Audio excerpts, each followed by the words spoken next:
हिंदवी स्वराज्याचे सरसंस्थापक छत्रपती शिवरायांना मानाचा मुजरा करतो। भारतीय राज्यघटनेचे शिल्पकार भारतरत्न डॉक्टर बाबासाहेब आंबेडकर यांना मानवंदना अर्पित करतो। कृष्णा कृषी आणि औद्योगिक महोत्सवाच्या उद्घाटन प्रसंगी मंचावर उपस्थित असलेले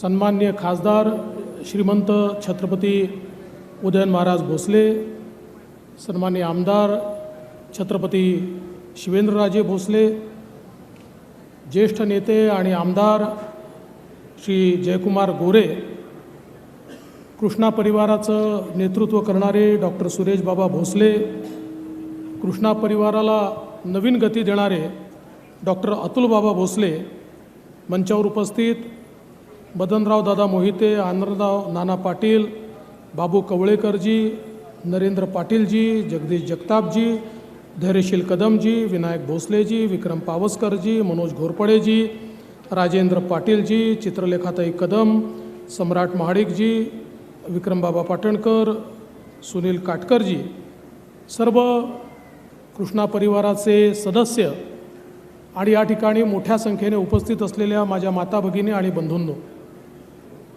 आज खरोखर अत्यंत आनंदाची गोष्ट आहे की कृष्णा परिवाराच्या वतीने या ठिकाणी कृषी आणि औद्योगिक महोत्सवाचं आयोजन करण्यात आलं। आत्ताच आमचे उदयन महाराज बोलत होते आणि बोलता बोलता ते असं म्हणाले की बाबा ही रणजीची टीम आहे आणि मला बाहेर ठेवू नका। महाराज, ही रणजीची टीम नाही, ही IPLची टीम आहे आणि IPLच्या टीमचे मालक तुम्हीच आहे। त्याच्यामुळे कोणाला आत ठेवायचं आणि कोणाला बाहेर ठेवायचं तुम्हालाच ठरवायचं आहे। त्यामुळे तुम्ही आम्हाला ठेवा म्हणजे झालं। पण बोलता बोलता चुकून महाराज शेवटी महाविकास आघाडी म्हणून गेले। आता आमचे मीडियावाले तेवढंच पकडतील, म्हणजे 20 मिनटं महाराजांनी जे काही सांगितलं त्याच्यावर शेवटचे 2 मिनटं जे बोलले तेच पकडतील। त्यामुळे त्यांच्या वतीने आत्ताच सांगतो, ते महाविकास आघाडी नाही, ती महायुतीच, हे लक्षात ठेवायचं आहे। पण आज मला अतिशय आनंद आहे की हा महोत्सव या ठिकाणी होतो आहे आणि आत्ताच सुरेश बाबांनी अतिशय सुंदर आपल्याला सांगितलं। खरं म्हणजे या देशातले पहिले वैज्ञानिक कोण होते, तर या देशातले पहिले वैज्ञानिक आमचे शेतकरी होते।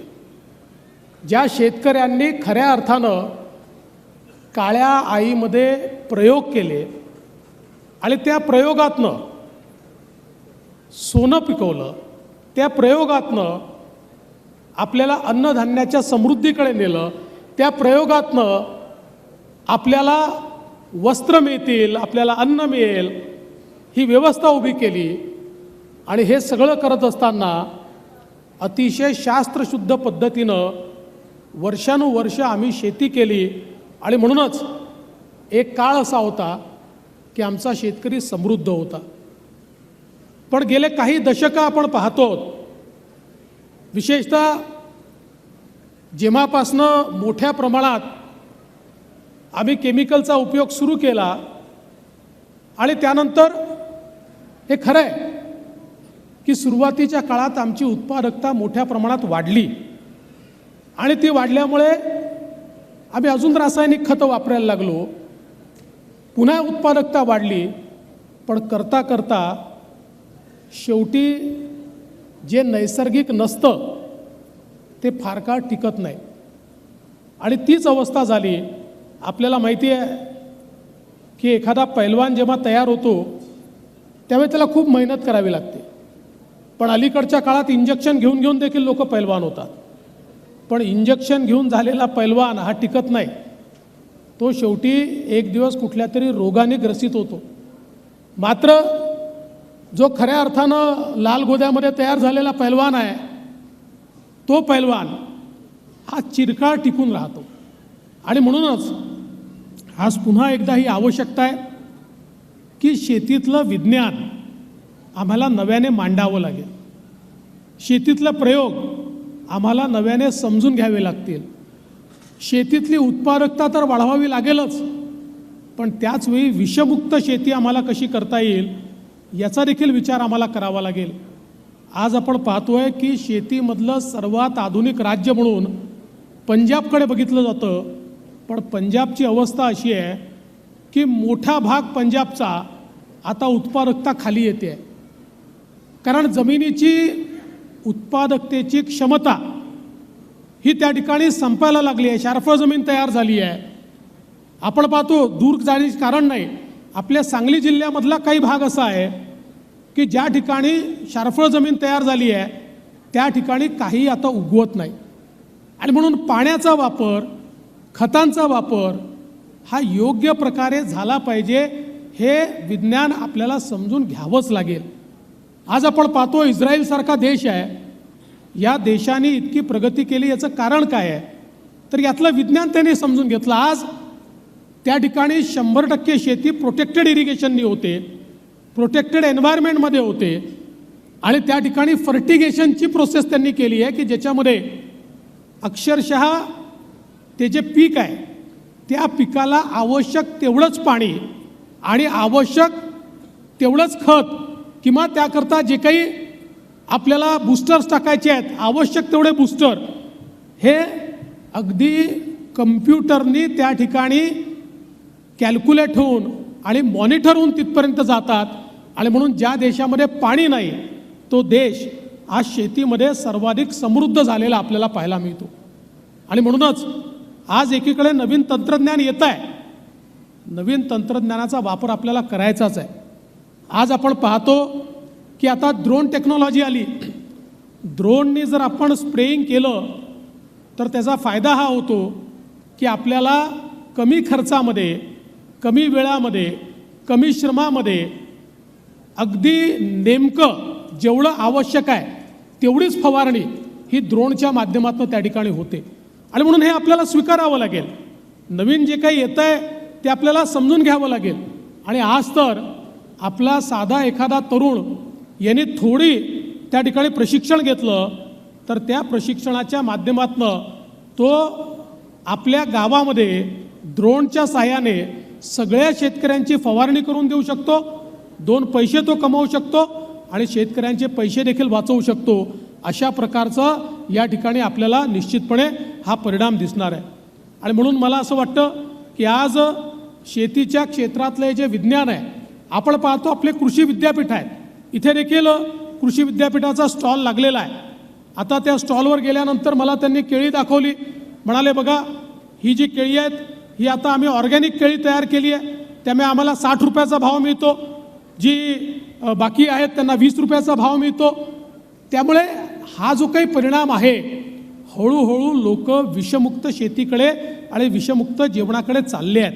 आणि म्हणून मला असं वाटतं की हे विज्ञान देखील आपल्याला निश्चितपणे समजून घ्यावं लागेल.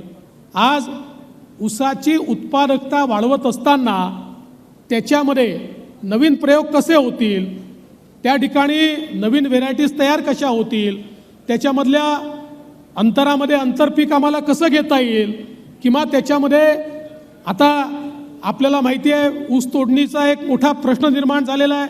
अनेक वेळा टोळ्या मिळत नाही, टोळ्या मिळाल्या तर त्याचे नवीन प्रश्न असतात. त्यामुळे आता हार्वेस्टरचाच उपयोग जास्तीत जास्त करावा लागतो. मग अशा परिस्थितीमध्ये आम्हाला या सगळ्या परिस्थितीतनं कसा मार्ग काढता येईल, या सगळ्या गोष्टी जर शिकायच्या असतील तर अशा प्रकारच्या कृषी प्रदर्शनाची आवश्यकता आहे. आणि त्याचसोबत नुसत्या नवीन व्हेरायटीज तयार करून चालणार नाही, तर त्याला मार्केट देणं आणि त्याचं प्रोसेसिंग होणं हे देखील अत्यंत महत्त्वाचं आहे. आज कृष्णा परिवाराचं यश सगळ्यात मोठं काय आहे तर नेहमी पूर्वीच्या काळामध्ये आपल्या देशामध्ये एक चर्चा चालायची, आम्ही कृषीप्रधान देश आहोत, आम्ही कृषीवर भर द्यायचा की उद्योगावर भर द्यायचा, कृषीवर भर द्यायचा की उद्योगावर भर द्यायचा. पण कृष्णा परिवाराने हे दाखवून दिलं की कृषी आणि उद्योग हातात हात घालून चालू शकतात. आणि कृषी आणि उद्योग जेव्हा हातात हात घालून चालतात तेव्हाच शेतकरी समृद्ध होऊ शकतो. आणि म्हणून त्या समृद्ध शेतकऱ्याकरता आज अत्यंत यशस्वी अशा प्रकारचा उद्योग चाललेला आहे. खरं म्हणजे आज या ठिकाणी आपण अप्पासाहेबांच्या जन्मशताब्दीच्या निमित्ताने हा कार्यक्रम या ठिकाणी आयोजित केला आहे आणि आज 3 पिढ्या आपण पाहतोय। खरं म्हणजे जे वृक्ष त्या ठिकाणी जो लावला तो वटवृक्षात रूपांतरित झाला आहे आणि पुढच्या पिढीने म्हणजे सुरेश बाबांनी देखील त्याला नवीन आयाम दिले आणि आता अतुल बाबा त्याहीपेक्षा नवीन आयाम हे त्याला देत आहेत। ही खरोखर मला असं वाटतं अत्यंत महत्त्वाची गोष्ट आहे आणि आज या माध्यमातनं जी काही शेतकऱ्यांची सामान्य माणसाची सेवा ही त्यांच्या माध्यमातून चालली आहे ही अत्यंत महत्त्वाची आहे। आज राज्य सरकारने शेतकऱ्यांकरता अनेक महत्त्वाचे निर्णय घेतले। आपण 1 रुपयात पीक विम्याची योजना सुरू केली। मला आत्ताच या ठिकाणी आपले कृषी अधिकारी सांगत होते की आपल्या जिल्ह्यामध्ये साधारणपणे 40,000 शेतकरी हे पीक विमा घ्यायचे खरीपामध्ये। यावर्षी 2,45,000 शेतकऱ्यांनी पीक विमा आपल्या सातारा जिल्ह्यामध्ये घेतला। रबीमध्ये केवळ 1,500 शेतकरी त्या ठिकाणी पीक विमा घ्यायचे। रबीमध्ये देखील 45,000 शेतकऱ्यांनी पीक विमा घेतला।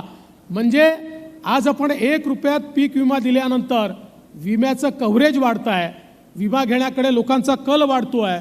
आणि मला हे देखील सांगितलं पाहिजे की ज्या ज्या भागामध्ये मोठ्या प्रमाणात नैसर्गिक आपत्ती आली पहिल्यांदा विम्याचे अग्रिम 25% हे शेतकऱ्यांच्या खात्यामध्ये आपण 1 महिन्यामध्ये जमा करण्याचा विक्रम या ठिकाणी केला आणि आता उरलेले पैसे देखील शेतकऱ्यांना त्या ठिकाणी आपण देतो आहे। आपण नमो शेतकरी सन्मान योजना आणली की ज्या योजनेच्या अंतर्गत केंद्र सरकार आमच्या अल्पभूधारक शेतकऱ्याला 6,000 रुपये देत आहे। आता राज्य सरकारने देखील 6,000 रुपये देण्याचा निर्णय घेतला। मागेल त्याला शेततळे, मागेल त्याला शेतात शेततळ्याचं अस्तरीकरण, मागेल त्याला शेडनेट, मागेल त्याला पेरणी यंत्र, मागेल त्याला ड्रीप, अशा प्रकारची योजना आपण आणली। आता शेतकऱ्याला रांगेत उभं राहण्याची आवश्यकता नाही आहे। आपल्या वेबसाईटवर जाऊन त्या ठिकाणी नोंदणी केली, जो नोंदणी करेल त्या शेतकऱ्याला लाभ द्यायचा, कोणालाही रांगेत उभं करायचं नाही, पंचायत समितीच्या चक्रा मारायला लावायच्या नाही, तर थेट लाभ शेतकऱ्याला द्यायचा।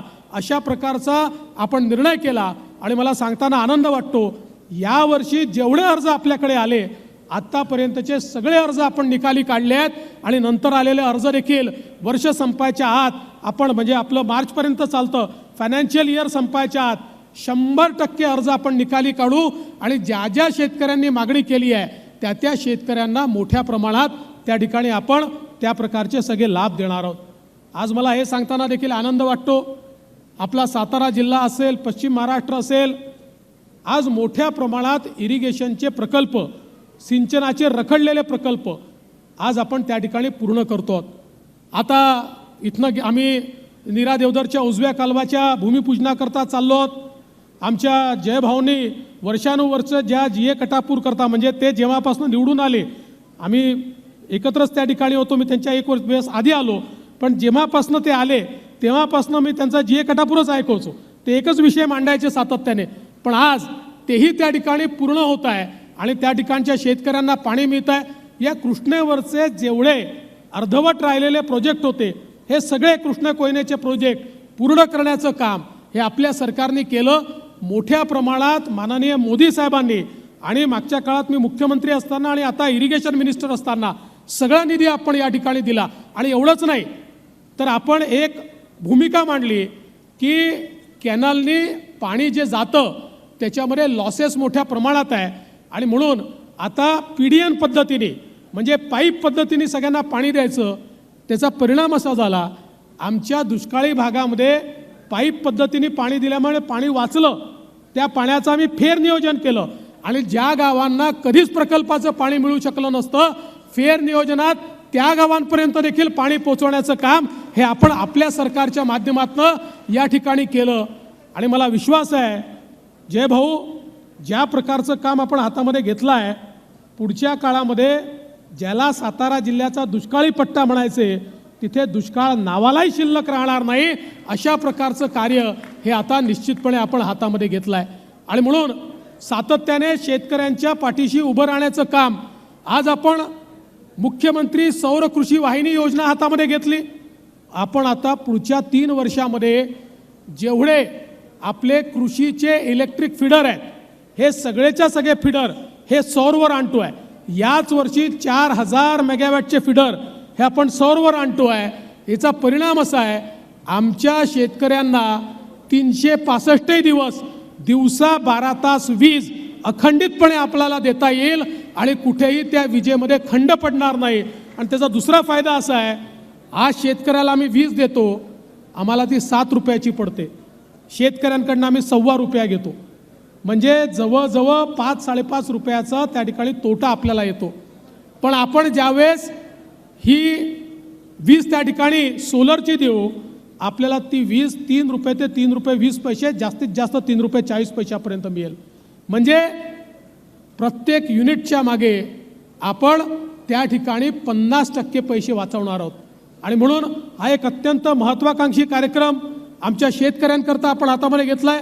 दुसऱ्या टप्प्यामध्ये आपल्या जेवढ्या लिफ्ट इरिगेशन आहेत यांना देखील आम्ही सोलरवर नेतो, जेणेकरून पुढच्या काळामध्ये शेतकऱ्यांना जे आपण पाणी देतो त्या पाण्याचे दर वाढवण्याची आपल्यावर वेळ येणार नाही. ही व्यवस्था देखील येत्या काळामध्ये करण्याचा प्रयत्न आपण निश्चितपणे या ठिकाणी केलेला आहे. आज आपण पाहतोय स्मार्ट सारखी योजना आपण आणली की ज्या योजनेच्या माध्यमातून वर्ल्ड बँकेच्या माध्यमातून 10,000 गावांमध्ये जी गावाची विविध कार्यकारी सोसायटी आहे, या सोसायटीला मल्टीपर्पज सोसायटीमध्ये आणि ॲग्री बिझनेस सोसायटीमध्ये परिवर्तित करण्याकरता त्यांचं ट्रेनिंग द्यायचं, त्यांना पैसे द्यायचे आणि त्या माध्यमातून त्याला ॲग्री बिझनेस सोसायटीमध्ये जोडायचं. जेणेकरून सुरेश बाबा आत्ता जे म्हणाले की नुसतं पिकवून चालणार नाही, मार्केटशी लिंकेज करावं लागेल. मार्केटच गावामध्ये जर आपण तयार करू शकलो आणि संपूर्ण मार्केट हे गावाच्या हातामध्ये, त्या सोसायटीच्या हातामध्ये आपण जर तयार करू शकलो तर निश्चितपणे आज आमच्या शेतकऱ्याला अनेक वेळा जे काही फ्लक्च्युएशनमुळे अडचणी निर्माण होतात त्या अडचणी देखील आपण दूर करणार आहोत. मला याही गोष्टीचा आनंद आहे जे बाबांनी सांगितलं, माननीय मोदीजींच्या सरकारने साखर उद्योगाकरता जे निर्णय घेतले, हे निर्णय देशाच्या इतिहासामध्ये सुवर्ण अक्षराने लिहून ठेवण्याचे निर्णय आहेत. म्हणजे खरं तर जे लोक साखर उद्योगातले होते तेही लोक सत्तेवर असताना निर्णय घेऊ शकले नाही. मोदीजी आल्यानंतर त्यांनीच टीका केली, मोदींना साखरेतलं काय समजतं. पण जे जे निर्णय त्यांनी घेतले नाहीत ते सगळे निर्णय हे मोदीजींनी घेतले आणि साखर उद्योगाला स्थैर्य हे मोदीजींच्या निर्णयांमुळे आज आपल्याला मिळालं. मग तो MSPचा निर्णय असेल, तो त्या ठिकाणी इथेनॉलचा निर्णय असेल, तो त्या ठिकाणी इन्कम टॅक्स रद्द करण्याचा निर्णय असेल, हे सगळे निर्णय मोठ्या प्रमाणात शेतकऱ्याच्या जीवनामध्ये परिवर्तन घडवणारे निर्णय आहेत. आणि म्हणून मला असं वाटतं की आज शेतकऱ्यांच्या पाठीशी आपलं सरकार अत्यंत ताकदीने उभं आहे. आणि त्याचवेळी आमच्या शेतकऱ्यांना आधुनिक अशा प्रकारचं सगळं तंत्रज्ञान मिळालं पाहिजे. याकरता अतुल बाबा, तुम्ही हा जो पुढाकार घेतलेला आहे, मी तुमचं मनापासून अभिनंदन करेल. अतुल बाबा हे केवळ राजकारणी नाही आहेत, तर राजकारणाच्या व्यतिरिक्त जनसामान्यांचं कल्याण कसं होईल अशा योजना राबवणारे. आणि आपण बघितलं असेल कोविडच्या काळामध्ये गरिबाची जी सेवा कृष्णा परिवाराने केली, विशेषतः हॉस्पिटलने केली, ही खरोखर नेहमीच लोकांच्या लक्षामध्ये राहील. त्यामुळे ही जी संवेदना तुमच्यामध्ये आहे, ही संवेदना अत्यंत महत्त्वाची आहे. आणि म्हणून या ठिकाणी तुम्ही ही मागणी केली की छत्रपती शिवाजी महाराज स्टेडियम आहे आणि त्याची अवस्था जरा काही ठीक नाही आहे, आणि तुमच्या मागणीला प्रत्यक्ष छत्रपतींनी या ठिकाणी पाठिंबा दिला आहे. आता महाराजांची आज्ञा आल्यानंतर आमच्यासारख्यांनी काय करायचं, ऐकावंच लागेल. त्यामुळे काळजी करू नका. मी तुम्हाला आज आश्वस्त करतो, लवकरच या स्टेडियमचा पूर्ण आराखडा तयार करून एक अत्यंत चांगलं आधुनिक स्टेडियम हे या ठिकाणी तयार करण्याचं काम केलं जाईल. मला सांगण्यात आलं आहे की या प्रदर्शनामध्ये 42 लाख रुपयाचा बैल आलेला आहे. इथे इलेक्ट्रॉनिक बैल देखील आलेला आहे. इथे सगळ्यात छोटी गाय देखील आलेली आहे. म्हणजे वेगवेगळ्या प्रकारे आपल्याला अनेक गोष्टी पाहायला मिळणार आहे.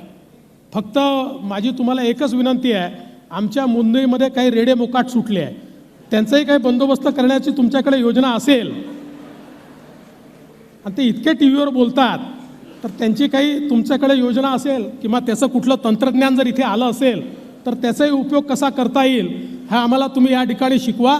पण हे अतिशय सुंदर अशा प्रकारचं कृषी आणि औद्योगिक प्रदर्शन आपण या ठिकाणी तयार केलं, सुरू केलं.